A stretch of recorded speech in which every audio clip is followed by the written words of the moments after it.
დღეს ჩვენი გაცემის სტუმარი გახლავთ პოლიტოლოგი სოსო მანჯავიძე. ბატონო სოსო, ძალიან დიდი მადლობა რომ მობრძანდით და გამონახეთ დრო და მე ცოტა მცირე შესავალს გავაკეთებ ჩამონათვალს მიმოხილვას იმ თემებზე, რომელზეც მინდა რომ ვისაუბროთ. ესე იგი, ჯანდაცვის მსოფლიო ორგანიზაციიდან გამოვიდა, დღეს ეს მოცემულობა გვაქვს, ამერიკის შეერთებული შტატები, ასევე ამერიკის შეერთებული შტატებმა შეწყვიტა ვაჭრობის მსოფლიო ორგანიზაციის საწევროს გადახდა. ეს ალბათ ნიშნავს გამოსვლას თუ არ ვიცი, რა ტიპის ისეთი სავაჭრო ვაჭრობა გაიმართება ამერიკის შეერთებულ შტატებსა და ამ საერთაშორისო სავაჭრო ორგანიზაციას შორის. ასევე ტრამპმა 2 თვის ვადა, ჯერ არ ვიცით ნატოს დაფინანსება გაგრძელდება თუ არა რა ფორმით, ასევე უკრაინის დაფინანსება რა ფორმით და როგორ გაგრძელდება, თუმცა უკრაინის დაფინანსებაში არაფერს აგებს ამერიკის შეერთებული შტატები, პირიქით იგებს პოლიტიკურადაც, ეკონომიკურადაც და ეკონომიკაში სამხედრო მდგენელის შემადგენლის თვალსაზრისითაც. ასევე ირანს მისცა 2 თვის ვადა ბირთვულ პროგრამასთან დაკავშირებით, რომ საკითხი ისე გადაწყდეს, როგორც ეს არის ამერიკის შეერთებული შტატების ინტერესში. ამის პარალელურად თქვა ზელენსკი შეხვდა მაკრონს. მაკრონმა თქვა, რომ ეს 230 მილიარდი, რომელიც ინახება გაყინული აქტივები რუსეთის ფედერაციის, ეს უნდა მოხმარდეს უკრაინის აღდგენას. კიდე ცალკე თემა ალბათ საუბრით, რატომ დატოვა ეს თანხა რუსეთმა. მან ხო იცოდა, რომ მომიჯერს პუტინმა თვითონ თქვა, რომ ომი გარდაუვალია, ჯობია ჩხუბი გარდაუვალა პირველად და დაარტყაო. ანუ ის ემზადებოდა, ის ემზადებოდა ამ ომისთვის და გაუგებარია ეს თანხა რატომ დატოვა მაშინ იქ. თურქეთის სირიაში, თურქეთმა გახსნა უკვე 2 სამხედრო ბაზა. აი ჩვენთვის ძალიან ცნობილი და ჩვენთვის ძალიან მოცლილი უილსონი შეხვდა თურქეთის საგარეო საქმეთა მინისტრს. არ უხსენებია პროტესტი, რომელიც მიმდინარეობს თურქეთში და მეგრით მადლობა გადაუხადა თურქეთს, როგორც ნატოს წევრსა და ძალიან ასე ვთქვათ ერთგულ მოკავშირეს. თავის მხრივ ერდოღანი მოუწოდებს ოპოზიციას, იკვლავ არეულობა ოპოზიციას, რომ აი ტალახიდან ამოვიდნენ, საიდანაც ქვეყნის ჩათრევა სურთ და საპროტესტო აქციების თქვა დაშლა, დარბევა თუ ასე შემდეგ თუ წესრიგის დამყარება ისე მიმდინარეობს თურქეთში და არავინ ხმას არ იღებს. ვთქვათ, არავინ ერთი არც დაუჩიული არავის, ვითომ არ იმჩნევს თქვენ. მაგრამ საინტერესო არის ის, რომ ერთი მხრივ ევროკავშირი და ასევე ამერიკის შეერთებული შტატები თვითონ ეფერება თურქეთს, იმიტომ რომ არ გამოუჩქანს მაგალითად პრეტენზია ევროკავშირს, თურქეთმა თქვა, რომ ერთ-ერთი დამცველი და უზრუნველყოფი ევროკავშირის უსაფრთხოების ეს არის თურქეთი და პრინციპში მისი ჯარის ბრძოლის უნარიანობის და პრაქტიკის გათვალისწინებით ომის ალბათ ამაში არის რაციონალური მარცვალი ბუნებრივია, მაგრამ ევროპას ეს არ გაუპროტესტებიან, ვივარაუდოთ, რომ ეს ასეა. და მეორე მხრივ ასე ეფერებიან თითქოს და მეორე მხრივ ჩვენ ვხედავთ, რომ ზუსტად იგივე მიზანსცენები მეორდება ამ პროტესტზე, რომელიც მიმდინარეობს თურქეთში, რაც ჩვენ მოყურებთ მაიდნიდან მოყოლებული თბილისის ნახე და თქვა ყველა მიცის უკვე მithumet თურქეთის ხელმძღვანელობამ და ყველა ქვეყნის ხელმძღვანელობა, საიდან იმართება ეს პროცესები. მოდით აი ასე შევხედოთ საკითხს. ესე იგი, სამხრეთ კავკასია და კავკასია ზოგადად, მაგრამ სამხრეთ კავკასია კონკრეტულად განიხილებოდა შემდეგ ცხელწერტილად გეოპოლიტიკური დაპირისპირების და ვნახოთ ახლა როგორი სურათია. საქართველოში არის 2 კონფლიქტური რეგიონი. არის შიდა სიტუაცია, ვხედავთ ხო, საპროტესტო აქცია ხა დიდი მუხტია, მცირე მუხტია. ეს ყოველ შემთხვევაში არყევს, რა თქმა უნდა, სახელმწიფოს და ყოველთვის არის შესაძლებელი, რომ ამ ნაპერწკლიდან რაღაცა ძალიან დიდი ცეცხლი აგიზგიზდეს. სომხეთსა და აზერბაიჯანს შორის ყარაბაღის საკითხი კი ვითომ გადაწყდა, მაგრამ საბოლოოდ ეს არ არის მოგვარებული, იმიტომ რომ სომხეთი რაღაცა მოძრაობებს აკეთებს. იქით ევრაზიულ კავშირშია, ბრიქსის შეხვედრებზე დადის, ევროკავშირში გაწევრიანების გადაწყვეტილება მიიღო. თურქეთში ვხედავთ როგორი სიტუაცია და ირანშიც, რომელიც ძალიან შეავიწროვეს სირიაში და სირიაში თავისთავად.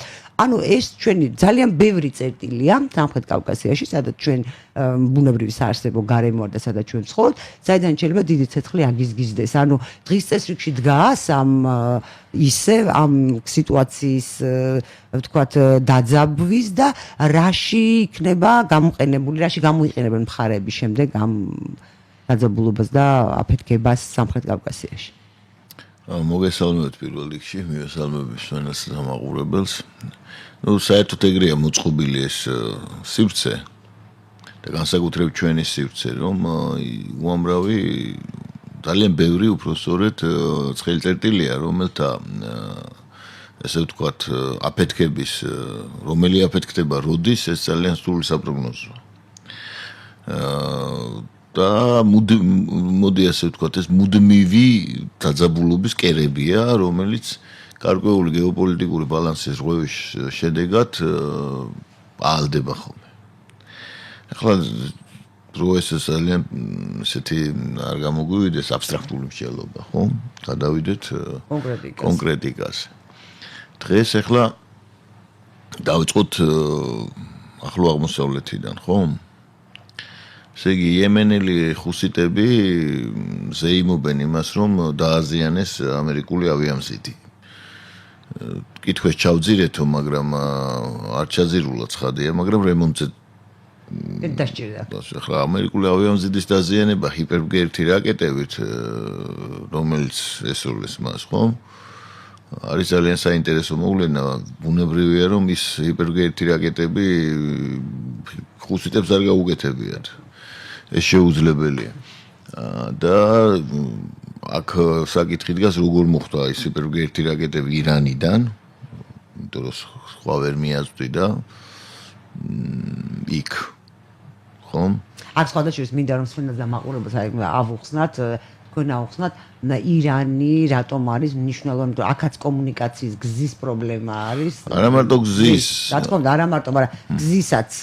ირანი თავის თავს განიხილავს როგორც ცივილიზაციურ ცენტრს და შიიტური საერთოდ შიიტების და კონტროლი იმ არეალის ჭირდება იმ გზის მონაკვეთის, დიახ. ხო, გარდა ამისა ეს ხუსიტების საკითხი ძალიან ბევრი მანიპულაციის ინსტრუმენტს აძლევს იმ ძალებს, რომლებიც საკონტროლებენ სუეცის არხს, ხო? ან რომლებიც საზღვაო ვაჭრობის ისინი არიან ბენეფიციარები და დაზღვევის და ასე შემდეგ და ასე შემდეგ, ხა.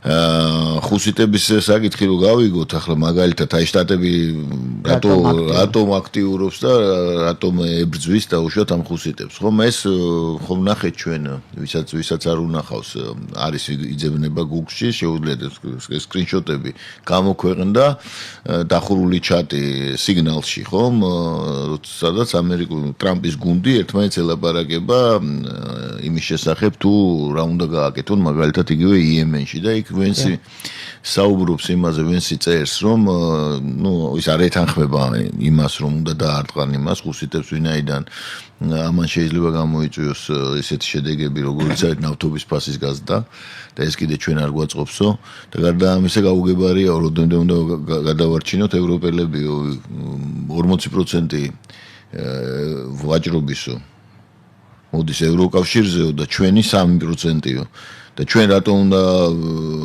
დავიტეხოთ, ესე ვთქვათ, ჩვენზე რისხვაო. ახლა ამას სხვები არ ეთანხმებიან, იმიტომ რომ ფაქტიურად ის დარტყმები ხუსიტებზე, რომელსაც შეერთებული შტატები ახორციელებს, არის ისრაელის ინტერესში.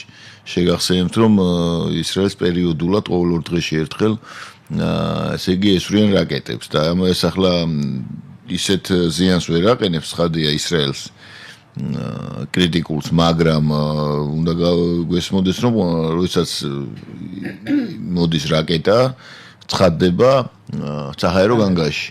და წარმოვიდგინოთ, ახლა მილიონობით ადამიანი არის მუდმივად ამ სტრესის ქვეშ და პარალიზება ხდება იქ ბევრი რამის და ხარჯია. ან მოდის 2 რაკეტა სიტყვაზე და 2 მილიონი ადამიანი უნდა შევარდეს იმაში, რა ქვია,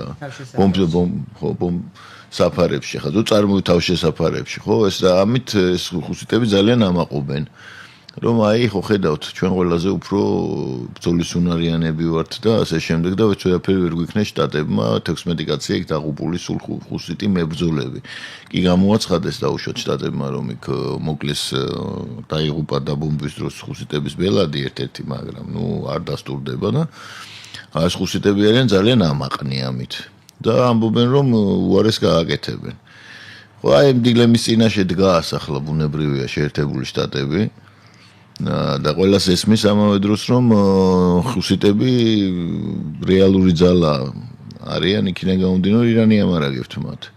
და კიდე ერთი მნიშვნელოვანი მომენტი ავღანელების არ იყოს. და ტალიბების ზოგადად ავღანელებისაც ხშირად არ ვაყენებ, მაგრამ დასაკარგის არაფერი არ აქვს ახლა.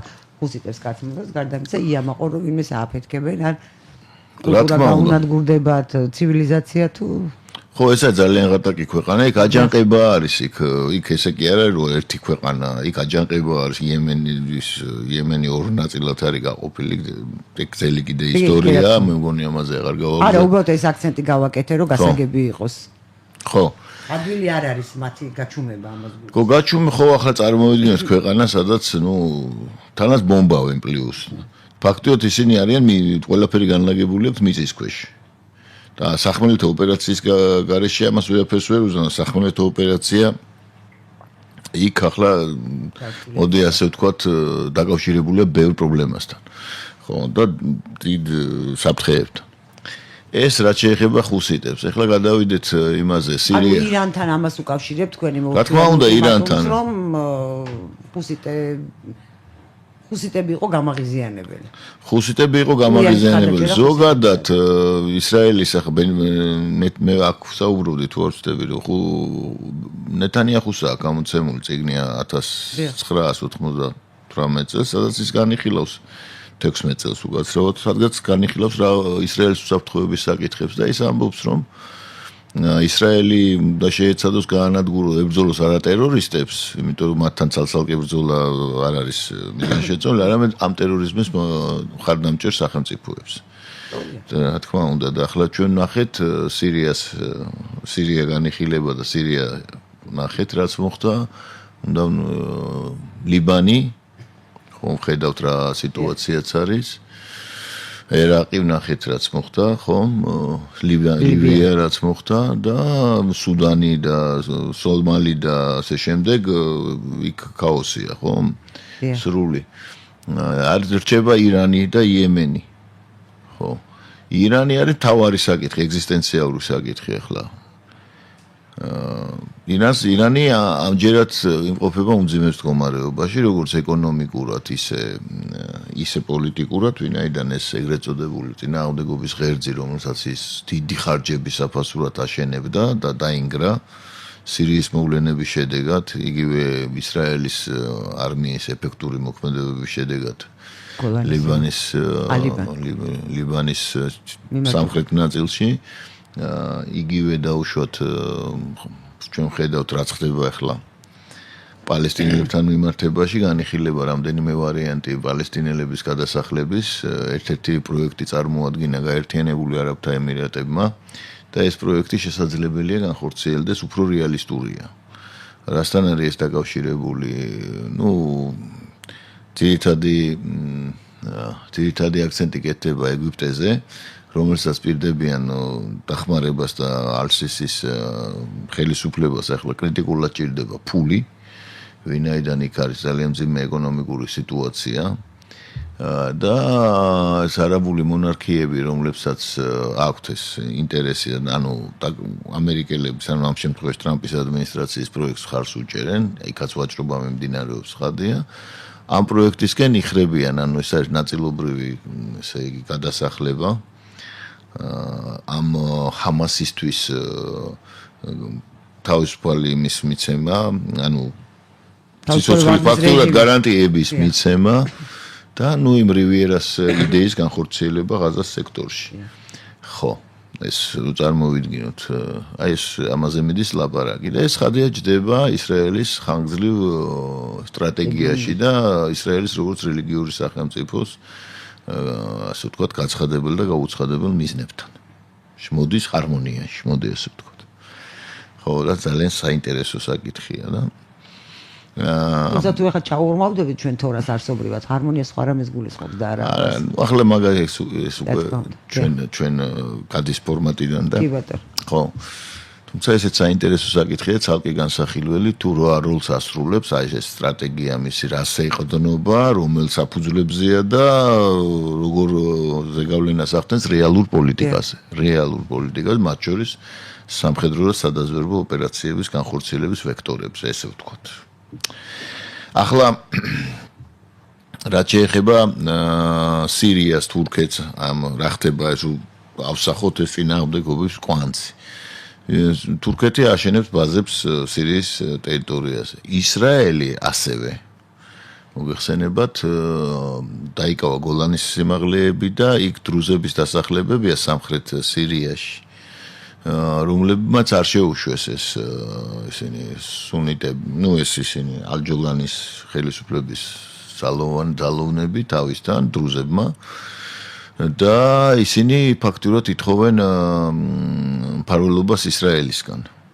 დრუზები ზოგადად ისრაელში ცხოვრობენ და წარმოადგენენ ისრაელისადმი ლოიალურ ნაწილს მოსახლეობისას. ანუ დრუზები არ გამოდიან საპროტესტო აქციებით და ასე შემდეგ. ისინი ძალიან ისე არიან, ინტეგრირებული არიან ისრაელში. და აქედან გამომდინარე, სირიაში ცხოვრები დრუზებიც გაერთიანდნენ, ასე ვთქვათ, არიან შეიარაღებულები და მათი დარბევის, ესე როგორც ლატაკიაში მოხდა საშუალება სირიის ჯარებს არ აქვთ, ამში იგილს, რომელიც გადაიქცნენ უბრალოდ სირიის ჯარებს. სახალიფო, რომელიც უცებ გახდა ეროვნული გმირი. დიახ, და შესაბამისად ისრაელის დაცვის ქვეშ, პროტექტორატის ქვეშ არიან და მათ ეს უსაფრთხოებას უზრუნველყოფს და ეს ისრაელის სტრატეგიაში შედის ხადია. მაგრამ ამავე დროს ალაპარაკდნენ თურქეთისა და ისრაელის შეჯახებაზე სირიაში. დიახ, ეს ძალიან საინტერესო საკითხია. რეკლამის გამო ჩვენ მცირე ხნით უნდა შევწოდოთ გადაცემა, დაგველოდეთ ჩვენ მალე დაუბრუნდებით. ბრუნდებით და განვით საუბარ ჩვენს სტუმართან, პოლიტოლოგ სასამ მანჯავიძესთან ერთად და სირიაში თურქეთი და ამაზე შევწოდეთ ისრაელი მიუჩოჩდნენ ძალიან ერთმანეთს. ხო, მიუჩოჩდნენ ძალიან ერთმანეთს და რაც თავარია მათი ინტერესები, ასე ვთქვათ, არ არის ჰარმონიზებული. ახლა ეს ხო გასაგებია, რომ ეს ალ-ჯოლანის ხელისუფლება პროტურკული რო იყო და ზოგადად თურქეთი რო იქ მთავარი აქტორია, ეს ვიცით, ხო? დიახ. მაგრამ ამით არ არის უკმაყოფილი იქ არც ისრაელი, არც ირანი, რომელიც როგორც მოგახსენეთ დაერღვა ღერძი. ირანი ზოგადად არ შეიძლება იყოს კმაყოფილი დიდი თურანის იდეებით, ვინაიდან ირანი მოგიხსენებათ, რომ დიდწილად, ირანში სხვადასხვა დათვლებით 20 მილიონამდე აზერბაიჯანელია, დაახლოებით ესეა. შესაბამისად, ახლა დიდი თურანის იდეა და თურქული ერების გაერთიანების, ასე ვთქვათ, და ინტეგრაციის. უმატებს ან ერდოღანი ჯერ იყო ორი სახელმწიფო ერთი ხალხი, ხე 6 სახელმწიფო ერთი ხალხი. არა მარტო, ახლა უფრო მოიმატა. კი, ახლა ხო მე ცეტალური. ამით არ შეიძლება იყოს კმაყოფილი არც რუსეთი ცხადია, რომელიც ახლა იღრჭენს კბილთა თვის, ესე იგი უკრაინაშია დაკავებული, მაგრამ ამიტომ ნეიტრალური ერთგვარად ესე ვთქვათ არ ერევა ამ ახლო აღმოსავლურ გარჩევებში. და ეს გარჩევები სულ უფრო და უფრო გადადის, ასე ვთქვათ, ტერმინალურ ფაზაში. ახლა ამასთან ერთად, ესე იგი, თურქეთის გააქტიურება კიდე დაკავშირებულია იმასთან, რომ თურქეთს არ უნდა დაუშვას ქურთების გაძლიერება და ქურთული ცენტრის შექმნა არც ერთ ქვეყანაში. არავის არ აწყობს ეს და დღეს სირიაში ვინაიდან დეზინტეგრაციული პროცესებია, ხომ? ბუნებრივია, რომ ქურთები ამ შემთხვევაში თავიანთ უფლებებს, ესე იგი, მოითხოვენ. და ამერიკა უდგას გვერდში. ამერიკელები რაც ხადია ქურთების მოკავშირეებად მოიაზრებიან, მანამდე რუსებიც იბრძოდნენ, ასე ვთქვათ, პირობითად რო ვთქვათ და საერთოდ ბავშვობიდან მახსოვს ოჯალანი ზის, ამდე ქურთები არ აღიარებენ, RKK არ აღიარებს უკვე მას ლიდერად, იმიტომ რომ ის ისეთ განცხადებებს ავრცელებს, რომ მათ განწყობებს არ შეესაბამება და არც რეალობას დღევანდელს. შესაბამისად ეხა თურქეთი და რაც თავარია ისრაელი ძალიან საინტერესოდ განიხილავს ქურთისტანის შექმნის საკითხს. და როგორც ყველგან მას ძალიან სერიოზული გავლენები აქვს თავისი აგენტურისა და სხვადასხვა სპეციალური ოპერაციების განხორციელების წყალობით იქ. და რა თქმა უნდა, ამაში ამერიკელები ხელს უწყობენ. ზოგადად თურქეთის მისწრაფება შექმნას ახალი იმპერია, ახალი ნეოოსმანიზმი, ანუ ესე იგი, ხომ, იმსეთ ძალებს ეჯახება და ზოგადად თურქეთი კიდე იმდენად მოწყვლადია, რომ არ არის გამორიცხული იქ დრამატული მოვლენები განვითარდეს, მით უმეტეს თურქეთის შიდა პოლიტიკური ესე პერიპეტიების გადამკიდე და იმასთან დაკავშირებით, რომ ერდოგანი, რომელსაც ტყუილად არ ეძახიან სულთანს, არის ცენტრი იმ პოლიტიკური ასე ვთქვათ, დაჯგუფების და არა მარტო პოლიტიკური, უზარმაზარ გავლენებზეა საუბარი, ინტერესებზეა, ხო? რომელიც დაკავშირებულია ყველა ქვეყანაში ცხადია ძალაუფლებასთან. ანუ მხოლოდ ზოგიერთი ტენანტებული ზოგიერთი წარმოსახვაში არის ეს ცალცალკე, ხო? ერთად ეკონომიკა ყოველთვის უფრო ქვემოთ არის ვიდრე ძალაუფლება. და მით უმეტეს ახლა თურქეთშიც და არა მარტო თურქეთში ყველგან ესე არის გარდა დაუშვათ ესეთი ჩამოყალიბებული დემოკრატიის ეგრეთ წოდებული ქვეყნების ეგ ცოტა სხვანაირი მოწყობაა უფრო რთული. იქ ახლა რა თქმა უნდა ერდოგანი განასახიერებს უზარმაზარ სისტემას უზარმაზარი ფულითა და ასე ვთქვათ შესაძლებლობებით, ხომ? ახლა გამოქვეყნდა უამრავი მასალები, ვინც ეცნობა პრესას, ცხოვრს, წყაროებს. ერდოგანის კოლოსალური და მისი კლანის კოლოსალური ქონებების შესახებ, სასახლეები, სასტუმროები, რესტორნები, ეს ისინი რა ქვია, ანგარიშები, და იმამოღლუს რას ერჩის მაშინ? ხო, ძალაუფლებისთვის ბრძოლა მიმდინარეობს ახლა ჩვეულებრივად, ხო, სულთანი ებრძვის იმას პრეტენდენტს. ახლა იმამოღლუ მკვეთრად პროევროპული, ესე ვთქვათ, პროლიბერალური ძალების პროტეჟეც არის და ნუ განასახიერებს ამ ფლანგს, ეს არის დიდი ქალაქები. სადაც სამჯერ წააგო ერდოგანმა ისტანბული, რომ ვიცოდეთ და სტამბული არის, თვითონ ამბობდა ერდოგანი, ვინც მართავს სტამბულს, ის მართავს თურქეთს და დღეს მართავდა, მანამდე მართავდა იმამოღლუ. ანკარაც წააგო. დიდი ქალაქები ყველგან წააგო ერდოგანმა თითქმის, მაგრამ რაიონები და ესეთი შედარებით არაურბანულ გარემოში ყველგან მოიგო. ანუ ეს განასახიერებს გარკვეულ საერო და ეს ერდოგანი უნდა გვესმოდეს, რომ ეს მასლიმ ბრაზერის, ანუ მუსლიმი ძმების ის არის, ეს პარტია საერთოდ ამ იდეოლოგიაზეა დაფუძნებული, ხო? და ეს სხვა ეწინააღმდეგება ქემალისტურ პარტიას, რომელსაც ქემალისტების პარტიას, რომელსაც განასახიერებს, რომლის წარმომადგენელი გახლავთ იმამოღლუ, რომელიც ამჟამად პატიმარია. ახლა იქ არის გრანდიოზული გამოსვლები. რაც არავინ არ უჭერს მხარს გარედან, რატომ არ უჭერენ? უყურებენ როგორ განვითარდება პროტესტი, რასიც გარედან თქმა უნდა უჭერენ. ოფიციალურად არ უჭერენ, იმიტომ რომ თურქეთი ბევრი გლობალისტის აზრი, აი ესეც გლობალური დაპირისპირების კონტექსტში უნდა განვიხილოთ. და იქიდან დავინახავთ, რომ მაგალითად იგივე დაპირისპირება ტრამპს, ასე ვთქვათ, ნაციონალურ იმპერიალისტური ტრამპის დაჯგუფება და გლობალისტების დაჯგუფება ხო ერთმანეთს ასე ვთქვათ, ეკიშპებიან. ხო და აი ამ მეორე დაჯგუფებას, ვინც ანტიტრამპისტულია, წარმოუდგენია, რომ თურქეთი შეიძლება გამოყენებული იქნას როგორც ძალოვანი შემადგენელი იგივე რუსეთთან დაპირისპირების პირობებში რეგიონში. იმიტომაც თქვა ეს ერდოგანმა ვიმეორებ ხოლმე ხშირად, რომ აი გარანტი არის ამითი ახსენებს კიდეც, რომ მე მყავს ჯარი და მე შემიძლია ომი და მე ვიცი ომი, ბრძოლა. ანუ ის ეუბნება, რომ მე თქვენთვის აუცილებელი ვარ. გამოგადგებით. ხო, თურქეთის დასუსტება, ანუ ეს ხო არ განიხილება ესე რომ აი მე თუ არ ვიქნები და ის იქნება და მე ეს ხო ნიშნავს რომ დაუშვათ იქ რომ დაძაბულობა იქნება, ერთ ერთი ძალა ვერ წავა სცენიდან. ესე არ არის, ხომ? ეს ნიშნავს რომ შიგნით იწყება დაპირისპირება. შიგნით დაპირისპირების შემთხვევაში მათ შორის ძალოვანი არ გამოვრიცხოთ, ხო? ხო? თავარი ასეთ შემთხვევაში თურქეთი ვერ იქნები, ისე უნდა ვერ ვიქნები, ანუ სხვა მე ჩემთან დაიჭირეთ საქმე, ისე უბნება. ნუ იმას ნუ დაუჭერთ ხარს, იმიტომ რომ თქვენ ჩემი დასაცავი ხართ. ის თქვენ ვერ დაგიცავთ.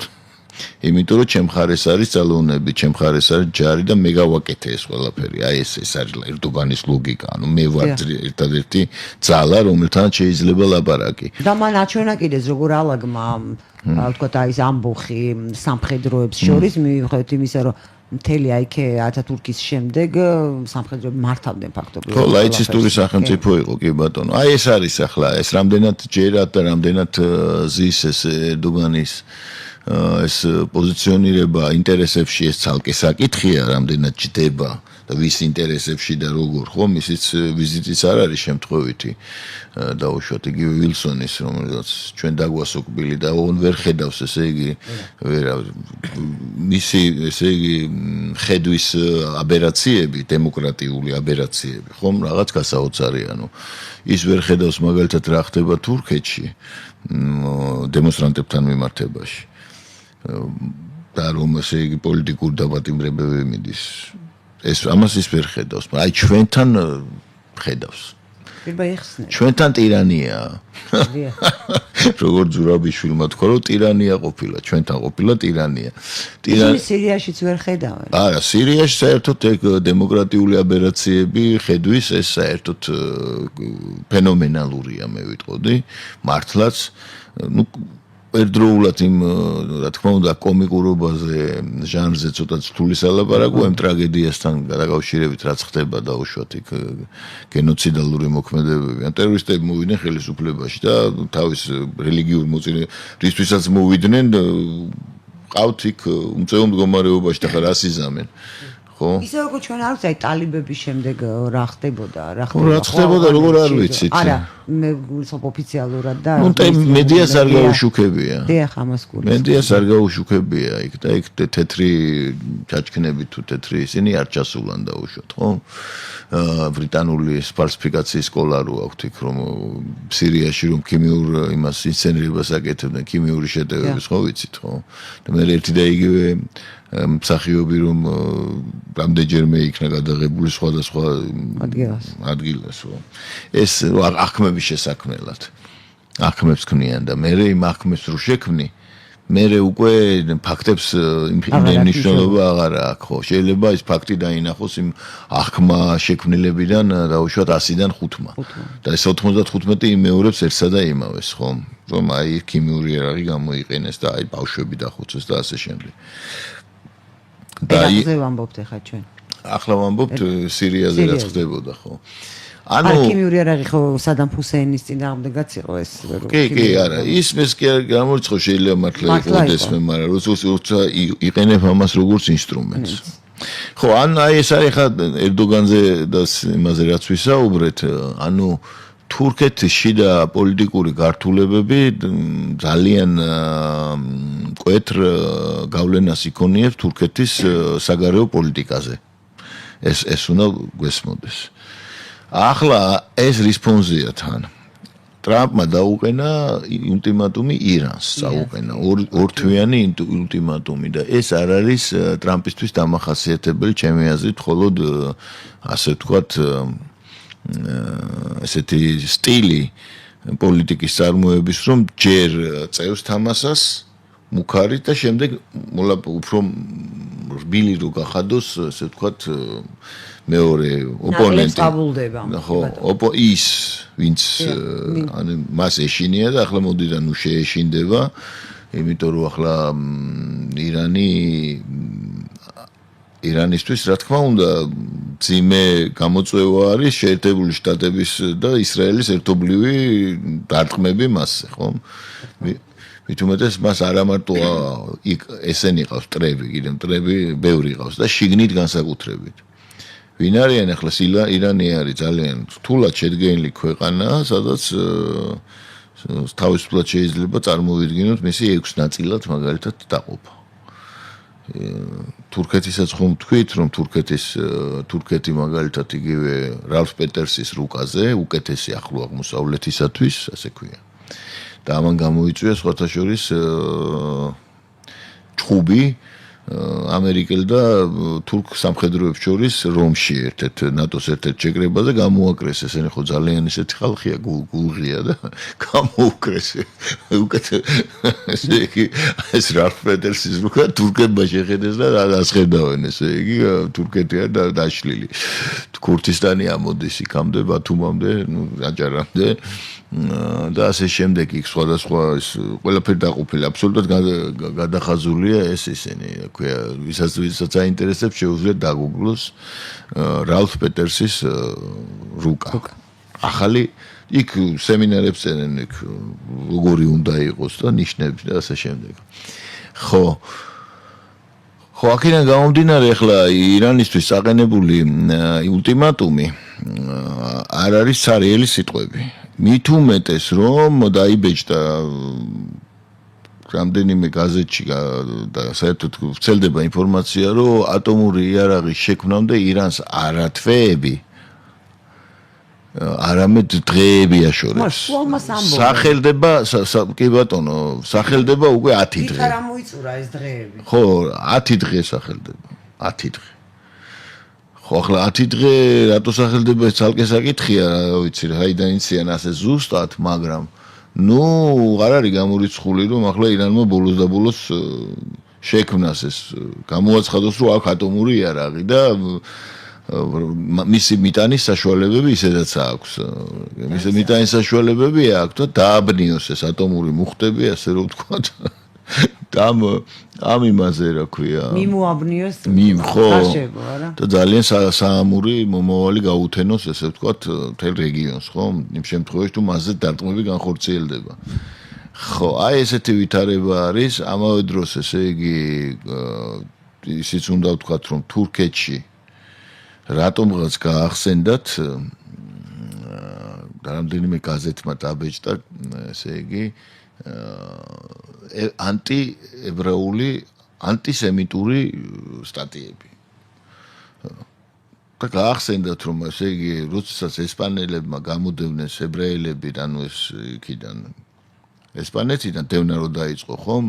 ცნობილი ამბავია, როდესაც ესპანე რეკონკისტა მოხდა, მერე დაიწყო ესპანეთში ესე იგი დისკუსიები. მანამდე სანამ არაბები იყვნენ, ეს საკმაოდ ლოიალურები იყვნენ, რელიგიურ თვალსაზრისით არ იყო ესეთი დევნა უცხო რწმენის ხალხის და როცა მოვიდა უკვე ეს გაერთიანდა ეგ ესპანეთი, დაიწყო მერე ეს პროცესი. და საქმე ის იყო, რომ დავები ისინი იყო, დისკუსიები იყო, ძალიან საინტერესო იყო სხვათა შორის ეს, ნუ არის უბრალოდ ეს მასალები და ამ დისკუსიებში, ნუ ახლა იუდეველები საკმაოდ ეფექტურად გამოიყურებოდნენ, ვინაიდან მეტი განათლება ჰქონდათ. გაცილებით ზოგადად და გააბრაზეს ძალიან ესე იგი. და გადაწყვიტეს, რომ ან მიიღებდნენ ქრისტიანობას და ან და წასულიყვნენ და სხვა ტერორისტ შეავიწროეს. და ესენი წამოვიდნენ ოსმალეთში, ოსმალეთის იმპერიაში. დიდი ნაწილი, სადაც სულტანმა სულეიმან წინვალემ, ასე ვთქვათ, ხო ვიცით ეს დიდებული საუკუნე, ხო? მიიღო ისინი, პერმანენტულად ხდებოდა ეს. მიიღო ისინი და ძალიან კარგად გრძნობდნენ თავს ოსმალეთის იმპერიაში. სხვათა შორის ძალიან საინტერესო მოწყობა ჰქონდა იმ ოსმალეთის იმპერიას რელიგიური უმცირესობების მიმართ. და ძალიან საინტერესოა ეს მაგალითად რატომ მოხდა ის რაც მოხდა ჩვენთან მიმართებაში. როგორ მოხდა? რაც გულისხმობთ. იმიტომ ის მოხდა იმას გულისხმობ რომ იქ ორი ის იყო ასე ვთქვათ ოფიციალურად ცნეს ბერძნული და სომხური ქრისტიანული მიმდინარეობები და შესაბამისად მათ ყავდათ თავისი სასამართლო და თავისი შეიარაღებული ძალები და ასე შემდეგ და ასე შემდეგ. ხო და ქართველები ძალიან ასეთ მძიმე სიტუაციაში აღმოჩნდნენ ამ თვალსაზრისით. და ძალიან ბევრი ასე ვთქვათ გადავიდა სხვადასხვა იმაზე ზოგი გამუსლიმდა, ზოგი ესე იგი გადავიდა სომხური და ზოგი ბერძნებად მოიხსენია. ანუ ის კითხვა რომ სად გაქრა 1,800,000 ადამიანი რომლებიც აღრიცხული არიან გურჯისტანის ვილაიეთის დავთარში, როდესაც ოსმალეთის იმპერიამ მიიერთა ასე ვთქვათ სამცხე-საათაბაგო ეთეთი კითხვაზე პასუხი ესეც არის. ამას შესახებ თამარაშვილს ისტორია კათოლიკოსი საქართველთა შორის აღწერილი არა მარტო მას.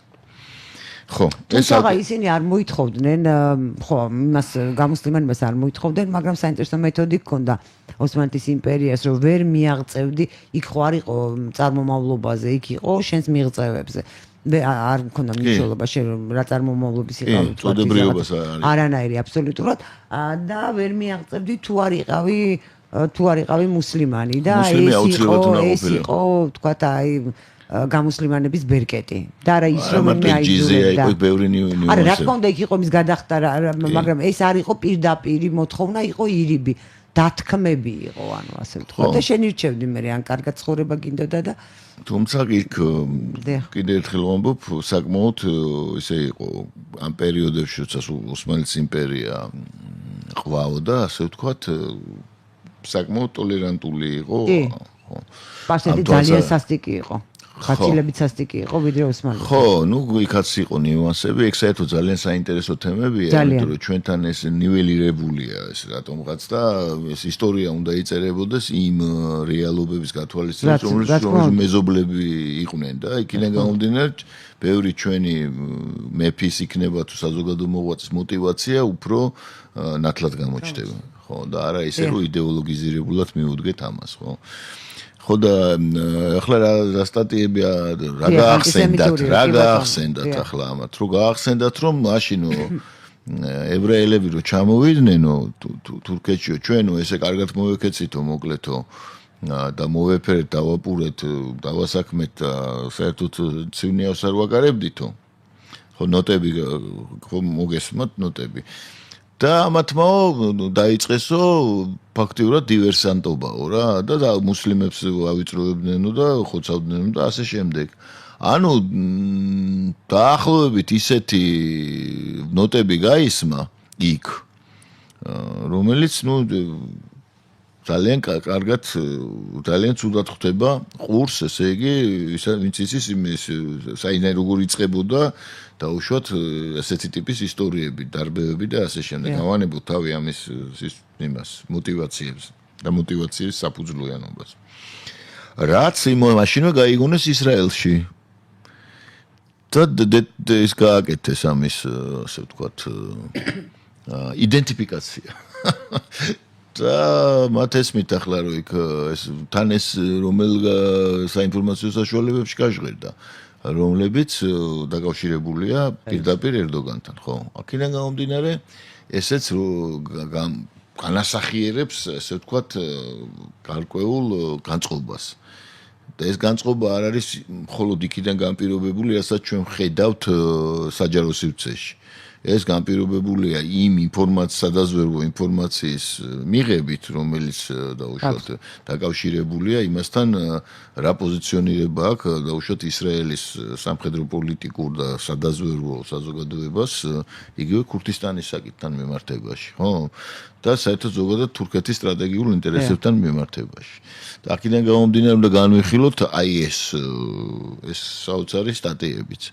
ანუ ეს საკითხიც ესე ვთქვათ ასე ხო მაგრამ აი რატომ უნდა იყოს ხელსაყრელი თურქეთისთვის ის რომ ვთქვათ მოამზადოს თურქეთის საზოგადოებრივი აზრი იმისთვის რომ შეიძლება ებრაელები შევიწროდნენ ეს ქვეყნის შიგნით არის რამე მოსალოდნელი სტამბოლშიც არიან მე მგონი ებრაელები და უზარმოდ კარგადაც არიან თუ ეს უბრალოდ გარემოხმარებისთვის უნდა და კიდევ ერთი საინტერესო დეტალი ვთქვათ აი ეს დიდი ოსმალეთის იმპერიის აღორძინების იდეა ემთხვევა ბრიტანეთის ინტერესებსაცო და თითქოს არის ძალიან დიდი გავლენა ბრიტანეთის დაზვერვის სამსახურისა უშუალოდ ერდოღანზე აღარაფერს აღარ ვამბობ თურქეთზეც არის გავლენა მაშინ ეს გაუგებარია თუ გლობალისტების და თქვათ აი ხელს დავინახავთ და мотиваციას აი ერთსა და იმავე ტიპის არეულობებში ხო ერთნაირად რომ ღერიან ერთნაირ რაღაც მიზანსცენებს დგამენ ეს ერთი მხრივ ასე მოქმედებს თურქეთში და მეორე მხრივ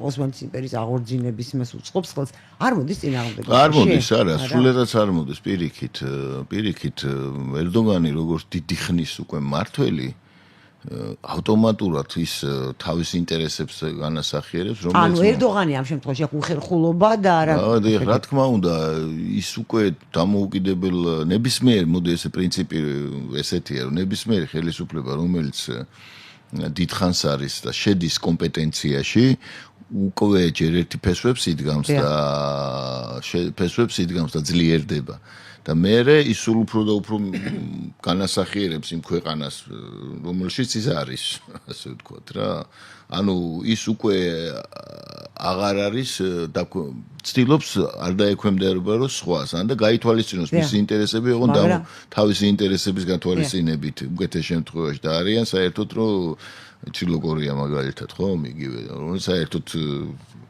იძახის რომ აი იცი რა ახლა მე შემეხებით და აგერ მაქვს ატომური ბომბი ხო აი ეს რაკეტები და ხო ვიცით ახლა ეს ასე შემდეგ ასეთები ბევრი ყავს საკმაოდ ისტორიული მაგალითები შეგვიძლია მოვიყვანოთ ამიტომ ახლა დაუშვათ თურქეთი ამ გლობალისტების მიერ განიხილება როგორც თავისი ასე ვთქვათ მოკავშირე თავის მგზავრების და ერდოგანი თავის თავსაც განასახიერებს რომელიც ხელს უშლის ერთგვარად უკვე და იმამოღლუ და ეს აქვია ეს პარტია და ეს ხალხი გაცილებით მათთვის ორგანული და გაცილებით გამოსადეგი იქნება და აქედან გამომდინარე არავითარი წინააღმდეგობა აქ არ არის პირიქით აი ახლა იგივე ვილსონის ვიზიტი იქნება თუ ტრამპის ამერიკელების ერთგვარი ირიბი მხარდაჭერა თურქეთის მიმართ თუმცა ამას არ ამჟღავნებენ ვინაიდან ისრაელთან აქვს ეს ასე ვთქვათ დაპირისპირება ამით აიხსნება ამიტომ ერდოგანი ახლა როგორც ასე ვთქვათ ციბრუტი ისე ტრიალებს წინააღმდეგობებით ახსავსე სამყაროში და ახლა ის რომ დაუშვათ ერთი მიმართულებით აქვს იმას წინააღმდეგობა არ ნიშნავს იმას რომ ყველა მიმართულებით წინააღმდეგობა ექნება გამიგეთ ეს ყველაფერი დიფერენცირებულია შეიძლება ერთის მხრივ იყოს აგერ უკრაინას აწვის მაგალითად იარაღს მეორეს მხრივ აკუიუს იმას რომ ატომურ ელექტროსადგურს აშენებს რუსეთთან ერთად და რუსული ენერგომატარებლების ჰაბია კი რა ამავე დროს უკრაინის ყირიმს არცნობს რუსეთის ტერიტორიად სიტყვაზე რაც რუსებისთვის წითელი ის უნდა იყოს ხო ხაზი და აწვის იარაღს და ის კი აშენებენ ერთად უკრაინაში იმას რა ქვია იარაღის საწარმოებს ხო აი ეს რომ წარმოვიდგინოთ ეს პალიტრა ამ ინტერესების პოლიტიკური ინტერესების ხო და შემდეგ გამოვიყვანოთ აქედან ესე იგი რა მოხდება უნდა იცოდეს აი ეს ნიუანსები რა ახლა ერდოგანი ამიტომ აი ესე ტრიალებს მართლაც რომ ამავე დროს ერდოგანს აქვს რეალური ეკონომიკური პრობლემები ისე როგორც მის გეოპოლიტიკურ მოწინააღმდეგეს ლოკალურს ეგვიპტეს ხო და მას სჭირდება კოლოსალური რაოდენობით ფული ის მოწყვლადია ძალიან ლირამ ახლა მაგალითად განიცადა ვარდნა პოლიტიკურ დესტაბილიზაციასთან დაკავშირებით და ამ ერთი ახლა ახალი მონაცემები არ ვიცი რამდენი დახარჯეს რომ ლირის სტაბილიზაცია გაეკეთებინათ მაგრამ ამ 5 დღის წინ დაახლოებით ეს იყო 10 მილიარდი დოლარი იმიტომ რომ ლირა ძალიან გაუფასურებისკენ წავიდა და საიდან მოიტანა ეს ფული ერდოგანმა და საიდან მოიტანს ამაზე რეკლამის შემდეგ ვისაუბრებთ ჩვენ შევხსენებთ და გემშვიდობოთ რეკლამის გამო დაგველოდოთ მალე დაუბრუნდებით ჩვენ შეშუბრუნდებით რაღაცა საუბარ ჩვენს სტუმართან სოსა მანჯავიზესთან ერთად როდესაც აი ეს დავამთავროთ ეს თემა და უკვე ჩვენკენ გადმოვინაცვლოთ ჩვენ რა ერდოგანმა საიდან აიღო ეს 10 მილიარდი და აი ეს კორუფციაში ბრალდებაც ეს ოპოზიციას ხო არ გამოართვა ფული იმიტომაც ხო არა ან წყარო ხო არ იყო ერთ-ერთი თქვა და ოპოზიციის ლიდერის დაპატიმრება ფულის წყაროს თუ საიდან შეიძლება მიიღოს ამ ერდოგანმა ეს ფული რეზერვ ცენტრალურმა ბანკმა დახარჯა თურქეთის არა მე გულწრფ ერდოგანმა ჯიბიდან კი არა ანუ სახელმწიფო თურქეთის სახელმწიფო საიდან აიღო და შესაბამისად დაარეგულირეს ეს ლირის კურსი ჯერჯერობით თუმცა ეს პირდაპირ დამოკიდებულია ხა თურქეთი დიდწილად არის დამოკიდებული მაგალითად ტურიზმზე ეს ერთ-ერთი ყველაზე დიდი ტურისტული ინდუსტრიის მქონე ქვეყანა უნდა გავიხსენოთ ხო და ახლა პოლიტიკური დესტაბილიზაცია რო არ უწყობს ხელს ტურიზმს ახლა ეს ჩვენ კარგად გვესმის ხო ჩვენ ხო ტურიზმზე ვიყავით ორიენტირებული ვართ უფრო სწორედ მაგრამ მეორე მხრივ შეგვიძლია ეს ტურიზმი მაგალითად პოლიტიკურ ტურიზმით გამოვიგონოთ იმიტომ რომ ძალიან ეგზოტიკური ფორმებით მიმდინარეობს ჩვენთან პროტესტი და რაღაც გადავხუროთ ის ადგილი ბილეთები გავყიდოთ ხო მე ხო საერთოდ მივმართე ოფიციალურად წინადადებით საკრებულოს რომ მერიას რომ ეს ადგილი მოუღობოთ და დავარქვათავლიპ ზურაბიშვილის სახელობის მოედანი 5000 კვადრატული მეტრი. დავდგათ იქ მისი მონუმენტი და არა მარტო მისი, არამედ სხვა დიდი ქართული ფსიქიატრების. იმიტომ რომ იქ რაც ხდება ბოლო 30 წლის მანძილზე და მეტი 35 წლის მანძილზე არ შეიძლება არ იწევდეს ასეთ სურვილებს. აი ნამდვილად ეს წინადადება სამწუხაროდ არ აიტაცეს და დავრჩი ესე იგი ფაქტიურად ხმად ღადებლისა უდაბნოსა შინა აი ესე გამოვიდა და გრძელდება კვლავ იქ საოცარი ესე იგი პანოპტიკუმი და ნუ არ ვიცი ახლა ამას მე რა დაუწევ. მე მაქვს იდეა და ჩემს მასალებში დავწერე რამდენჯერმე რომ არ იქნება ურიგო თუ ჰაერში აი დამამშვიდებელ ბალახვეული წარმოშობის დამამშვიდებლებს გააფქვევენ აეროზული. კი აი რაღაც იმიტომ რომ ხანდახან აშკარად იგრძნობა რომ აუცილებელი არის დამშვიდება. კი, ეგ საერთოდ ჯობია უფრო ბალახეული რომ მე არ საინფორმაციო საშუალებებში უნდა გაუშვან ეს. ესეც კარგი. იმიტომ რომ ეგ პროცედურაა ესეთი ჯერ თავი უნდა გაიგიჟო და მე ხო პროცედურაა ასეთი და ეს ამაში არიან და იქ რობიდიან ეს წოში გიშდებიან და ძალიან სასაცილოა მაგრამ ნუ რას ვიზამთ ახლა ასეთ ჟანრში გვიხდება ესე იგი ცხოვრება და ისეთი პერსონაჟები გამოვარდებიან ხოლმე რომ პირდაპირ საბადოები გვაქვს მოკლედ არ ვიცი რა სადღაც არის ეს ჭიუხები ეს რაღაც საოცარი აზრების წვეტიანი აზრების და აი ჭიუხებიდან გამოვლენ ხოლმე ესე იგი საოცარი ისინი აღზნებული ადამიანები მაგას გავიგავანებოთ ახლა გადავიდეთ ჩვენთან დაკავშირებით ლირიული ინტერმეცო ქონდა ასე ვთქვათ და ახლა ჩვენთან დაკავშირებით რა ხდება ჩვენთან დაკავშირებით დუმილია ესე იგი შეერთებული შტატებიდან მხოლოდ მეგობარი აქტი მიიღეს უბრალოდ კი არ მიიღეს საგარეო ურთიერთობების კომიტეტმა განიხილა და ესე იგი შემდგომ მსვლელობა მისცა ეს ჩვენი უილსონის ამბებია უილსონი და შახინი რო არის საქართველოს კურატორი ეს ქალი რო არის რომელიც ძალიან გავს რაღაც სკანდალურ იმას აი კომუნალურ სკანდალურ იგი და საოცარი ადამიანია ეგეც მე აქ საგარეო კომიტეტზე შახინი მაშინ ეს მოქმედი წევრი იყო მე მოვუსმინე ისინი მსჯელობდნენ და შაჰინ კითხვებს სვამდა შავ ზღვაზე არ ვიცი იმიტომ სვამდნენ არა კომპეტენციის მწვერვალი იყო ეს თვითონ ეს არ ვიცი ხა მოსაჩვენებლად იყო თუ საგარეო კომიტეტი ამერიკის შეერთებული შტატების უმაღლესი საკანონმდებლო ორგანოსი და მისი წევრები ასეთ არაკომპეტენტები ჩემთვის იყო შოკი არა საერთოდ იქ რომ გამოვიდეთ სად არის საქართველო რაღაცა მისქნეს მასკირება იყო შენი იცი არ მაგრამ არ ამბობენ ну ეს ახლა გლობალური ცენტრი ახლა საქართველოს საკითხი მათთვის ერთ-ერთი საკითხია რომელიც კონტექსტზეა კონტექსტია შავ ზღვაზე იყო და ისეთი სულელური არ მინდა აი არაგონივრული აზრები იყო გამოთქმული რომ მე მართლა გავუჩნდი საერთოდ როდესაც ახლა დამოკიდებულ ხდი შენ თავზე რაღაც ორი ოკეანის იქით რამდენი ნუ 9,900 იქით მყოფ ადამიანების არაკომპეტენტურ აზრზე ხომ შენ საერთოდ ძალიან საწოდავ მდგომარეობაში ხარ და ახლა შახინის გამონათქვამებზე რა შეიძლება ელაბარაკო ახლა რაღაც სიგიჟეებს საუბრობს ახლა და აყენებენ საკითხს ასე მოკლედ არ მოგწონს ჩვენ ეს ხელისუფლებაში უნდა მოვიდეს ქართველი ხალხი რომელიც წარმოდგენილია ხაზარაძის გირჩით მით რა ქვია გვარამიათი და ბოგუჩავათი თავის ანადოლიძე თურთ რა თქმა უნდა და ელისაშვილი თურთ და სხვადასხვა თურთები ხო აი ასე გვიყენებენ რომ ეს არის ხა აი ესენი არიან ჩვენი საყვარელნი ესენი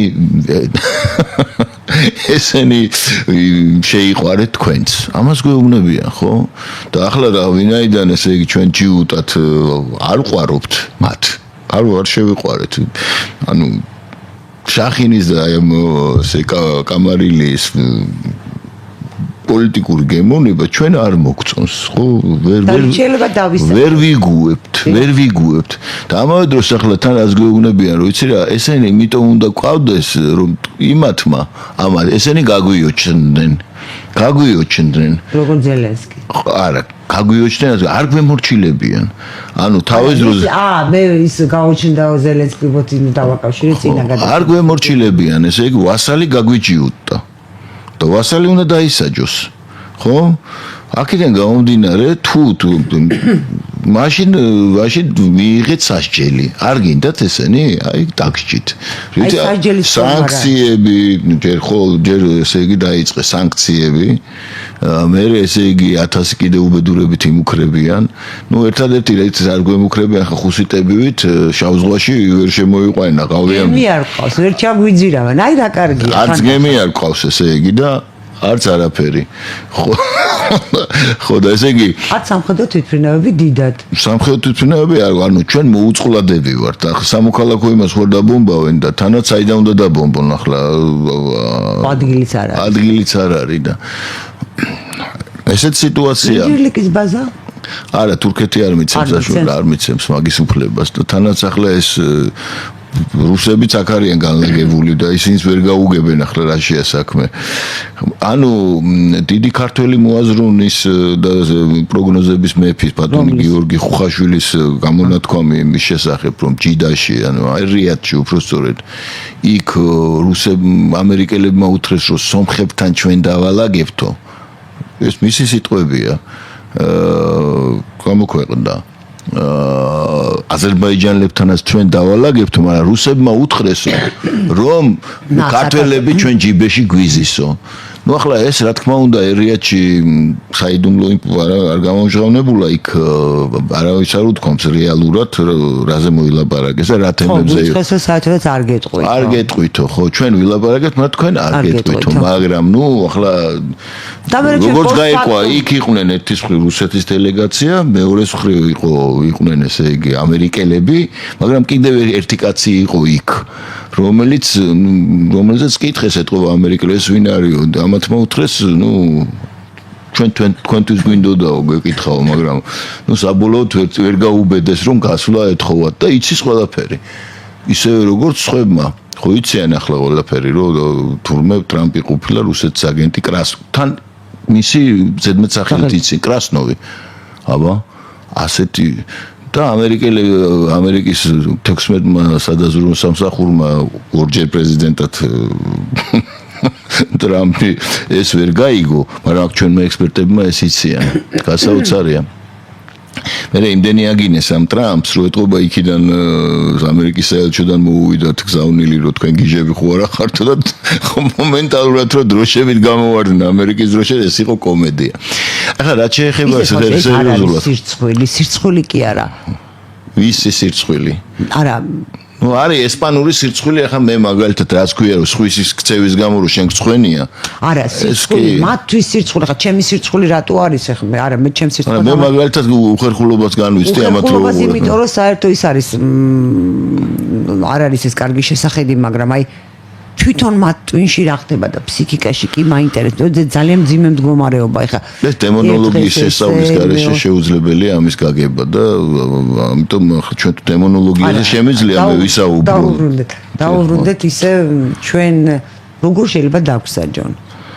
სანქციები დაგვჟიან ახლა ჩვეულებრივად დაგვჟიან ამერიკაც? რა თქმა უნდა, ხო. ნუ ახლა თუ მანამდე არ მოხდება მოლაპარაკებაზე სახელმწიფოებს შორის იგულისხმება რუსეთი და ამ შემთხვევაში რუსეთი და ამერიკა, ნუ ახლა იქ ჩინეთი ნაკლებად ერევა და უყურებს ესე იგი ვებხვების ჭუბს ჭკვიანი მაიმუნივით ხიდან და ფიქრობს რომ რომელიმე ეს ვებხვი რომ ერთმანეთს რო დახოცავენ, მე მას დარჩება ყველა დღე, ხო? ხო, მაგრამ ნუ ახლა თუ მოილაპარაკებენ, იქ ცხადია სამხრეთ კავკასიის საკითხიც და სტატუსის საკითხიც განისაზღვრება, ხო? ამ შემთხვევაში საინტერესო ის არის, რომ სომხეთი პაშინიანმა მკვეთრად შეცვალა რიტორიკაც და ხო ის აუცრებავდა 9 მაისს ჩავალო. ხო და იქ რუსები ესე იგი გაბრაზებული აქნევენ თავს და ლუკაშენკოს პირით უთხრეს, რომ ევროკავშირი და ევრაზიის ეკონომიკური კავშირი ერთად არ გამოვა და ორსკამზე დიდხანს ვერ დაჯდებიო და შეიძლება ვერც ეცეც ვეღარ დაჯდეო, ეგ აღარ დაუყოლებია პაშინიანისთვის. რაც შეეხება ალიევს ეხა პოზიციონირებს როგორც ძალიან სერიოზული აქტორი და სულ შუშაში დადის. დადის შუშაში და ასე ვთქვათ აქვს იმედი, რომ ტრამპის და პუტინის შეხვედრა შედგება ბაქოში.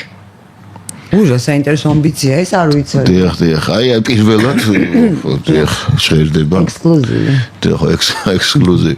ხო, აქვს ეს სერიოზულ აზერბაიჯანელებს აქვთ ამის იმედი. ამასთან დაკავშირებით მანაც ძალიან დაათბო, ესე იგი, ურთიერთობები მოსკოვთან.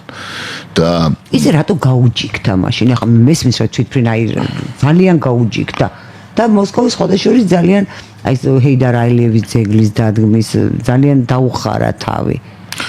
არა ახლა ალიევი ჯერ ერთი ჩვენ უნდა გვესმოდეს რომ როდესაც კიდე ერთხელ ვიმეორებ, როდესაც სახელმწიფო გარკვეულ ძალმოსილებას იძენს ის პოზიციონირებს უკვე სხვანაირად ის პოზიციონირებს მის ვერ იტანს უკვე დაუშვათ მის მიმართ რაღაც ვასალურ როგორც ვასალის მიმართ მოპყრობას. ეს ჩვეულებრივი ადამიანური მომენტი არავის არ უნდა, ხო ეგ? ყველას თავი მიაჩნია იმათ. ხო და სახელმწიფოთა შორის ურთიერთობებში არსებობს კონკრეტული და იერარქიულობა, ხო? და ამ შემთხვევაში ალიევმა მიაღწია იმას, რომ ტერიტორიები შემოიერთა, ზარმაზარი სახსრების პატრონია, ხო, ახლა ალიევი და ერთპიროვნული მმართველია ქვეყანაში, ერთპიროვნული მმართველია. და იქ არის კოლოსალური, გრანდიოზული, ძალიან ესე იგი, სოფლიო მასშტაბითაც არამცირე, ესე იგი, ეკონომიკური შემოსავლები, ხო, რომელიც თავს იყრის მის, ასე ვთქვათ, ყულაბაში. ხო, ამ მმართველი ელიტის ყულაბაში. დემოკრატიულად ცხადია, ხო და რამე უთდია, ხო, ახლა ამასთან დაკავშირებით ახლა მას ძალიან ისე დაძაბული ურთიერთობები ჰქონდა ბაიდენის ადმინისტრაციასთან, დაძაბული ურთიერთობები აქვს დღეს საფრანგეთთანაც, რომელიცაც ახლა ხო საგარეო კუნძულებზე, რა ქვია, იმ კუნძულებს იქ ეხმარებოდა, ხო გახსოვთ? იქ საფრანგეთის ეროვნულმა ასამბლეამ რაები მიიღო და საერთოდ ძალიან დაძაბულო ახლა გრძელდება ეგ სხვათა შორის. და ახლა როდესაც ტრამპი მოვიდა ხელისუფლებაში, ის თulis რომ ძალიან კარგი ურთიერთობები აქვს და ასეც არის სხვათა შორის განცხადებები, ჩვენ არ მოგვისმენია ცუდი არაფერი შეერთებულ შტატებში. თუმცა არ ჩვენი მისამართი არ მოგვისმენია. ჩვენ საერთოდ ჩვენზე არაფერს არ არის გარკვეული, ჯერ ტრამპის ადმინისტრაცია გეოპოლიტიკურად რა ხდება, ანუ როგორ გადალაგდება აქ სიტუაცია. მაგრამ ეს ირიბი ვექტორები რომელზეც ეს ირიბი მინიშნებები, რომელზეც ვისაუბრებ, მე კერძოდ პაშინიანის უეცარი, ესე ვთქვათ, განწყობის ცვლა, ასევე ალიევის განწყობის ცვლა მიანიშნებს იმაზე, რომ ნუ ახლა ისინი სახელმწიფოს მეთაურები არიან და პირველი დონის ინფორმაცია მისდით ასე თუ ისე. ხო, შესაბამისად მიანიშნებს იმას, რომ გარკვეული მოლაპარაკებები სამხრეთ კავკასიაზე მიმდინარეობს და ასე ვთქვათ, გავლენის ზონებზე გადანაწილებაზეც მიდის მოლაპარაკება და შეიძლება გავლენის ზონების გადანაწილება რუსეთსა და შეერთებულ შტატებზეა ამ შემთხვევაში, ხო? ნუ აქ თურქეთის მოიაზრება ირანის, მაგრამ ნუ ირანი ამ შემთხვევაში ნაკლებად. აქედან გამომდინარე, მათ ესმით, რომ თუ დაუშვათ გარკვეული ამერიკელები და რუსები დალაგდნენ ერთმანეთთან, ისინი დალაგდებიან გლობალურ საკითხებზე.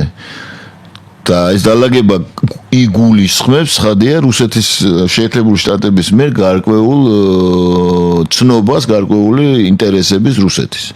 აქედან გამომდინარე, რო არ მოყვნენ ესე გაუგებრობაში, პირიქით ცდილობენ, რომ რაღაც გარკვეულ თავისი ინტერესების შესაბამისი სტატუს კვო მოდუს ვივენდი გამონახონ.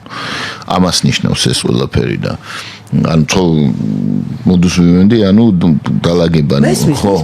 ახლა ჩვენთან მიმართებაში ჩვენ უნდა აი რა მაინტერესებს, აქ თქვენ როგორ ფიქრობთ, როგორ ვარაუდობთ, აი ეს არ იყოს აი ბავშვები რო აყავთ ხოლმე რაღაცა დაძმა არ დავაშოროთო. დაგვაშორებენ საქართველოს, აზერბაიჯანს და სომხეთს თუ ერთად მე არ ფიქრობ რომ დაუშვათ ეგ დაშორება და დაუშვათ ესე მკვეთრი გადანაწილება იქნება. ხა კიდე მინდა ერთხელ თქვა რომ აზერბაიჯანი პოზიციონირებს და აქვს ამის გარკვეული საფუძვლები, პოზიციონირებს როგორც მოკავშირე შეერთებული შტატების და ისრაელის. ამას არ ამასთანავე ორი ხალხი, ერთი ხალხი, ორი სახელმწიფო თურქეთთან. ამასთანავე ის პოზიციონირებს სამხრეთ კავკასიის მთავარ ქვეყნად, ასევე ამ სატრანსპორტო და ლოჯისტიკური მაგისტრალების ჯვარედინის, ესე იგი, მნიშვნელოვანეს ქვეყნად, როგორც დაუშვათ შუა კორიდორისა ისე დაუშვათ ჩრდილო-სამხრეთის მიმართულების და როგორც ასევე მნიშვნელოვან მიმწოდებლად ენერგომატარებლების. ანუ მას და ტრანზიტიორის ენერგომატარებლების ტრანზიტიორის. ჩვენ გზაჯვარედინთან კავშირი არ გვაქვს, თუმცა შეგვიძლია გავხდეთ. ჩვენც გვაქვს. არა. ვერ მიმოქმედებთ მეთქი აზერბაიჯანის გზაჯვარედინობაზე, თუ შეგვიძლია ჩვენ გავხდეთ გზაჯვარედინი. მაგრამ რაც უნდა გქონდეს და ტრანზიტი ჩვენ გარეშე საწაიღებს ამას. არა, რა თქმა უნდა, ჩვენ გარეშე ამ შემთხვევაში იმას აქვს გარკვეული, ასე ვთქვათ, ის ცნობილი ზანგეზური და მაგრამ ზანგეზური ჯერჯერობით თუმცა ეს ჯერ პროექტებია და რაც შეეხება იმას, რომ ჩვენს გარეშე, ჩვენი როლიც ეგ არის. ნუ რამენაირად მივახციოთ იმას, რომ ჩვენ თვითონ ვიყოთ მაკონტროლებელი, ესე გარკვეული წილი გქონდეს ჩვენს გეოპოლიტიკური მდებარეობიდან გამომდინარე, დაინტერესებული უნდა ვიყოთ ერთის მხრივ ამით, მეორეს მხრივ იმით, რომ კავკასია, სამხრეთ კავკასია არ გახდეს ამ გეოპოლიტიკური მონსტრების შეჯახების ადგილი. ანუ ხო, ესა ჩვენი ინტერესი და ამავე დროს ჩვენი იმ შემთხვევაში თუ საქართველოს აირია მოდი ესე ვთქვათ, როგორც მაგალითად ეხლა არის პროცესები, ხომ? აი შეიძლება თურქეთში მოხდეს ეს. და საერთოდ გადაიწეროს ეს ყველაფერი, ხომ? ეს ჩვენი მთელი ეს პროექტები, საერთოდ აღმოჩნდეს იმაში გადაყრილი სანაგვე ურნაში, ხომ? იმიტომ რომ პოლიტიკური არეულობის შემთხვევაში დიდი პროექტების განხორციელება არის პრობლემატური. ძალიან პრობლემატურია და შესაბამისად არეულობები ყოველთვის იწყება ხოლმე იქ, სადაც არა მარტო იქ, სადაც რესურსებია, უფრო ნაკლებად იქ, სადაც რესურსებია, იმასთან შედარებით, როგორც ეს რესურსები მიდის, ანუ ლოჯისტიკურ გზებთან დაკავშირებით დააკვირდით ლოჯისტიკურ გზებს, სწორედ იქ მიმდინარეობს პოლიტიკური დესტაბილიზაცია, სადაც დაიბლოკოს მოწინააღმდეგე მხრის მიმართ, იმიტომ რომ მოგეხსენებათ მიმდინარეობს უმწვავესი ბრძოლა როგორც რესურსებისთვის, ასე ბაზრებისთვის, გზებისთვის, ბაზრებისთვის, ეს ყოველთვის არის აი ამ ჟანრში მიმდინარეობს ეს უსასტიკესი. ეს ჩვენ მგონია რომ ადამიანის უფლებების დემოკრატიის ძირითადი თავისუფლება. ეს ახლა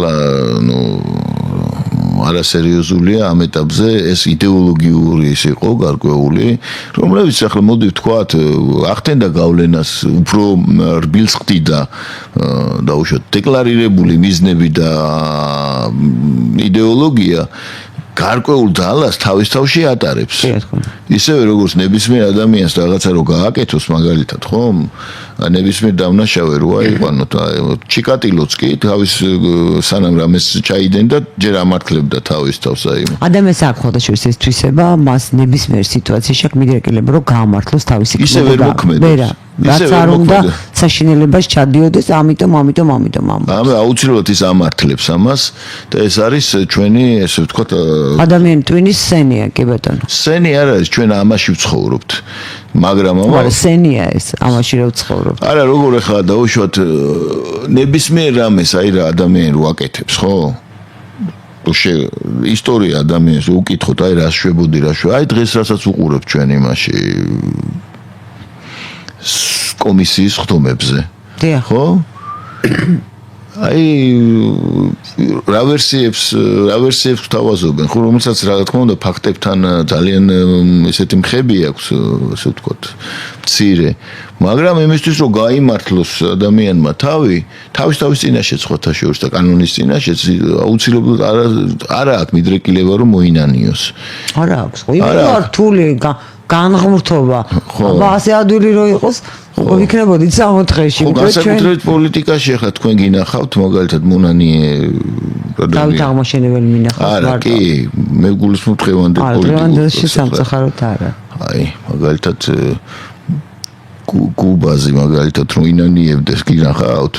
რატო თქვა მაგალითად ის რომ ჯალალედინი იყო მიშა და მე რატო თქვა რომ ალექსანდრე მაკედონელი აი უბრალოდ ეროვნული გმირია რატო ხო შეეძლო ეთქვა რომ იცით რა მე ვწდებოდა აეხსნა თავის წინაქცევები და მე ეთქვა დაუშვათ ხო ან ნებისმიერი სხვა ხო ჩვენ ვიცვლით ხოლმე აზრებს ხო აზრი შეიძლება შეიცვალო და ახსნა საზოგადოებას აუხსნა რომ პატივიცე საზოგადოებას ვიცი რა მე ასე ვფიქრობდი ვწდებოდი ამიტომ დაუშვათ ხო და თურმე ესე კი არა ესე ყოფილა ამიტომ არგუმენტი საერთოდ ყოველთვის ამიტომ არის განსაკუთრებულ აგრესიას იწვევს აი ეს უეცარი ესეთი წრებრუნვები ესე ვთქვათ აი ეს ჰოკეისის რო არის რომ კულმიმებს რო აკეთებ შუბა სამმაგ შუბას რო აკეთებ ისე რო იქცევიან აი ეს არის განსაკუთრებით აღმაშფოთებელი ხო რა თქმა უნდა ეხლა აქვთ მესმის აზერბაიჯანი როგორ პოზიციონირებს თავის თავს აი სომხეთი ცდილობს რაღაც მოძრაობები გააკეთოს ჩვენ აქვს ამას აზრი ამას შეუძლია ჩვენ არაფერს არ ვიცი რამე ვსწრებთ რომ ყოველთვის არაფერი არ ჩანს აქვს ამას აზრი შეუძლია ვინ როგორ პოზიციონირებს და თავი როგორ წარმოუდგენია იმას ზეგავლენა მოახდინოს გადანაწილების პირობებზე. რა თქმა უნდა, მაგრამ რამდენი პროპორციით ასე უნდა ვილაპარაკოთ. ანუ რა პროპორციით აქვს აზრი შენს მოქმედებას, თუმცა დიდი გეოპოლიტიკური. ხო, ეს იგნორირებაც ხო გავლენები. არა, აბსოლუტური შესულელია იგნორირება. შეუძლია ეს იგნორირება ეს მუდმივად მოძრავი და ცვლადი რეალობაა, ხო? არ არის ეს ვინც იყინება და გაყინული აზროვნება, აქ ის ვერაფერს ვერც გაიგებს და რასაორია მის მოსაზრებას არ ექნება ასე ვთქვათ ფასეულობა. რა თქმა უნდა, ჩვენ ცხოვრობთ ესეთ ცვლად გარემო მენტალური ის არის, ხო? ჩვენ ცხოვრობთ აზრის ოკეანეში, ბოლო-ბოლო და ემოციების ოკეანეში. იქ არა მარტო რასაც ხედავთ ის მიმდინარეობს, არამედ იზომება და იწონება ყველაფერი, რასაც აკეთებდა. როცა ქვეყანა დაუშვათ თავის თავში უზრუნველყოფს გარკვეულ კონსენსუსებს და სტაბილურობას და გარკვეულ მენტალურ ადეკვატურობას, მოდი ასე ვთქვათ, და ემოციონალურს, ხო? მას მეტი შანსი აქვს უბრალოდ რომ გადარჩეს და დაუშვათ განვითარების გზაზე დადგეს. და თუ დაუშვათ შენ სიგიჟეებში ხარ, არაადეკვატურ წარმოდგენებში ხარ დაუშვათ და ეს წარმოდგენები იმიტომ არაადეკვატური რომ ძალიან ექვემდებარები ზომბირებას, ხო? ბუნებრივია რომ შენი პროცენტი გადარჩენის და აყვავების პროცენტი და შანსები კლებულობს. შენზეც არის, ამიტომ იმის ლაპარაკი რომ არაფერი ჩვენზე არა, მე ამ შემთხვევაში ის ვიგულისხმე, რომ პოლიტიკური აქტივობები ეს ვიგულისხმე, ის რომ თქვა აი აზერბაიჯანი რაღაცნაირად განიხილავს თავის თავს, სომხეთი რაღაც მოძრაობებს აკეთებს, აზერბაიჯანი აი ამას თუ აქვს გავლენა მეთქი, თუ შინაგანად ეხა ჩვენ რომ უნდა ვიყოთ, რა თქმა უნდა, ვიღაცას ხომ უნდა უნდოდეს შენთან ურთიერთობა, შეურაცხადი რო ხარ. ასეთი უფასოდ არ მოუნდები არა რა თქმა უნდა ახლა სტაბილურობისკენ და სტაბილური და მართვადი და პროგნოზირებადი გარემოსკენ მიისწრაფვიან ყველანი ხო აგერ ავიღოთ აგერ ხო და ისინი მდიდრდებიან დაუშვათ ის ქვეყნები სადაც სტაბილურობაა ახლა სულ არ აინტერესებს და შეერთებულ შტატებში ჯო უილსონს რა წყობა არის საუდის არაბეთში ხო და იგივე აზერბაიჯანიც ასე პოზიციონირებს და ხა ერთი წუთი წარმოვიდგინოთ რომ დაუშვათ პუტინი და ტრამპი ხვდებიან ბაქოში. ეს ხომ მარტო ის არ არის ეს ხომ გარკვეული სტაბილურობის გარანტია. რაღაც არ გამოვარდება. ხო, ეს ხომ არის ისეთი რამ, რაც ქვეყნისთვის არის ხო. ხო, ამბავია, ხო და აქედან გამომდინარე ეს კრიტიკულად მნიშვნელოვანი საკითხია რა, დაუშვათ და ამიტომ არის რომ ის თელი ეს აზერბაიჯანული სახელმწიფოს ელიტა ერთსულოვანი ამ საკითხში რომ აი ერთი წუთი იქნება ბაქოში და უშუალოდ ახლა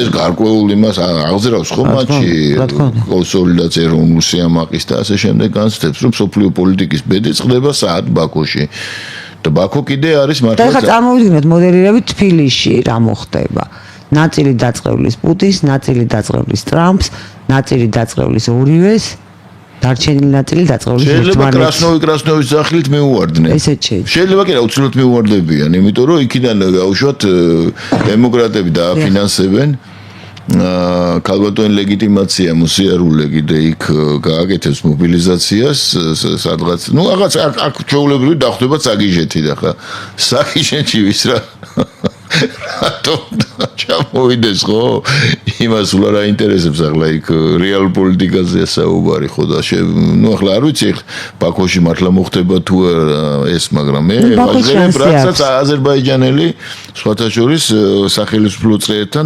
დაახლოებული ექსპერტები ღიად საუბრობენ ხო და ჩვენც ეს რო გაჟღერდა მგონი კარგი ფიქრის მასალა მიეცემა ჩვენ საზოგადოებასაც ვინც გვისმენს ხო საინტერესო იქნება თავისთავად ჩვენთვისაც საინტერესოა ეს იმიტომ თავია ბაქოში არ ჩავიდნენ და კრასნოვი არ დაუძახონ ბაქო ჩვენებმა ბაქო გადაკეტილი აზერბაიჯანზე გადაკეტილი ეს გარეშე ვერ გაფრინდნენ ხო ისე საინტერესოა იქ თუ ჩავიდნენ ძალიან მართლა საინტერესოა აი იდეა მივაწოდე ხო და რა ვიცი ვნახოთ როგორ იქნება ეს საკითხი ახლა ზოგიერთი ჩვენი თანამემამულე იტყვის ახლა ბუში ხო ჩამოვიდაო ხო იტყვის ეთყო მაგარ გაახსენდებათ ხო არიან ესეთი იდეური ასე ვთქვათ ადამიანები ხო ბუში ჩამოვიდა და მე 2008 წლის ომი იყო და ესე სხვათა შორის ძალიან საინტერესო თემა არის ამან არა ბუში რო ჩამოვიდა ну ბუში ჩამოვიდა სრულად კონკრეტული მისია იყო მაგას მაშინ ნეოკონებს ჰქონდათ ეგეთი მოსაზრება რომ დაუშვათ გაიტანდნენ საქართველოს და უკრაინის მიღებას ნატოში მაგრამ ეს არ გამოვიდა ასამწუხაროდ ჩვენი გაცემის რა მოიწურა ძალიან საინტერესო იყო მე მექვს კიდევ შევხვდებით ერთმანეთს და ვისაუბრეთ ძალიან დიდი მადლობა არაფრის თქვენ ძალიან დიდი მადლობა მაყურებელს ჩვენთან ვემშვიდობებით და შევხვდებით მომავალ ხუთშაბათს 14 საათსა და